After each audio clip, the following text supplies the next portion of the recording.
Hi, folks. I'm here with my fellow trainer, Melanie Gibbons-Taylor, licensed clinician, friend of the Advocacy Academy. And Melanie, I'm hoping you might be willing to chat with me for a few minutes about a heavy subject, shame. Sound okay to you? Yep. Okay, I appreciate that you're game, even though I don't know too many people who would say, "Sign me up. Let's talk about shame."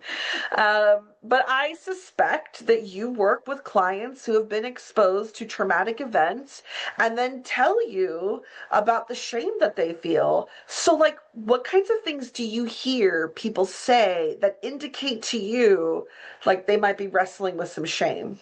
Yeah, and this is why I love talking about shame, even though it's such a difficult topic, because there are common threads that people say, that I hear clients say, and ways that they respond, which indicate feeling shame. A lot of times people will feel anger and they will be very angry, even though underneath that is really shame.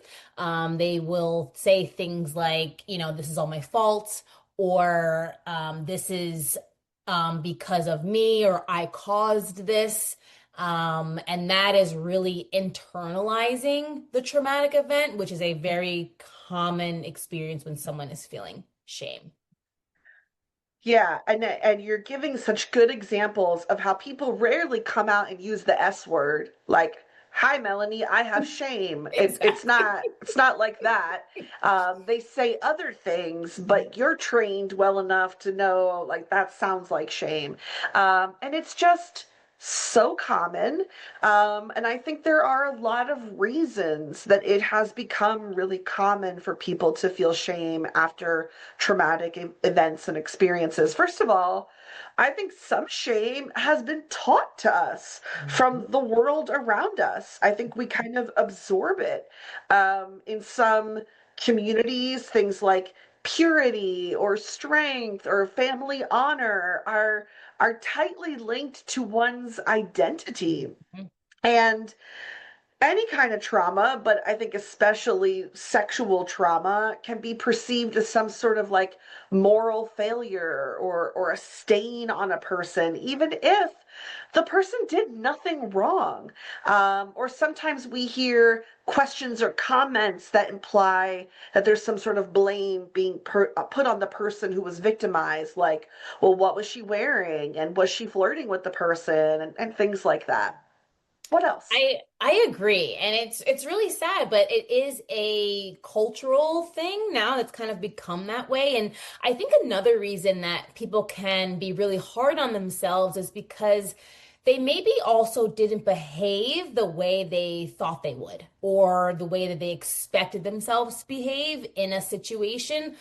Something like, why didn't I scream? Or why didn't I fight back? Or why didn't I say something else or try to do something else? And if you don't realize that survival responses often limit what we're able to do in the moment, then you might blame yourself, and oftentimes very unfairly, because like you had said, you didn't cause it. It wasn't your fault. But people who feel shame think that it is.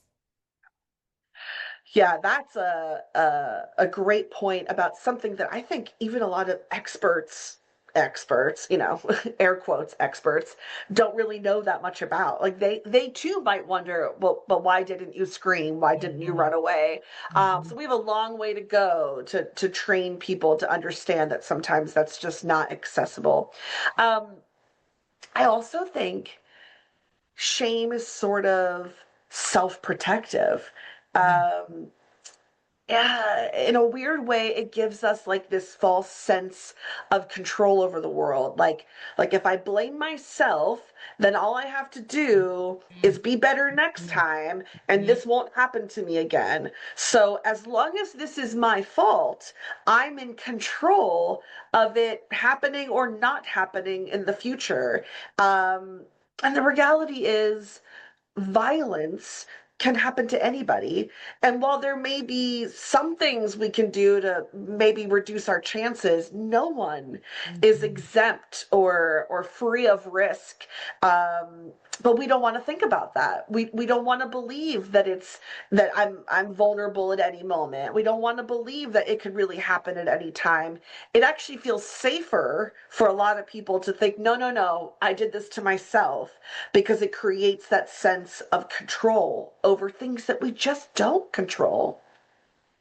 I totally agree. And it's such an important piece of understanding shame. And when I work with clients and help them understand why they blame themselves, and I think what you're talking about is that piece of control, because a lot of times, once the traumatic experience has happened, obviously the person feels what they were very much out of control, right? They were not in control of what happened to them or what happened to their body. And so any grasp at retaining that control or getting that control back is something that is going to feel protective, right? Something that makes sense. So helping someone understand that part of this feeling and this self-blame is simply to feel safe again and be able to protect themselves when they weren't able to really helps to reframe some of these emotions and things that come up after someone experiences trauma. So I really like that explanation.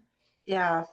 Yeah, I think your context to it helps it come to life a little bit. So thank you. And look, I'm sure we are just skimming the surface of the many, many, many reasons people feel shame in the aftermath of trauma. But I'm glad we had this chat, because I think we casually mention shame a lot in this world or in our field. We just kind of throw it out there like, oh, well, of course the person had shame. Of course they were feeling shame. And I'm not sure how often we pause and think about like the purpose it's serving, either Mhm. culturally in communities, to like keep people in line, or the self-protective nature, or whatever it may be. But it seems to be doing something that maybe in some ways feels like it's helping, but it's ultimately harming. Um, Melanie, as always, thank you. Thank you for helping me navigate these tough conversations. Your input is really valuable because you're on the front lines, meeting with real people who face these challenges all the time. So thank you for sharing your time with us. Of course, always happy to be here.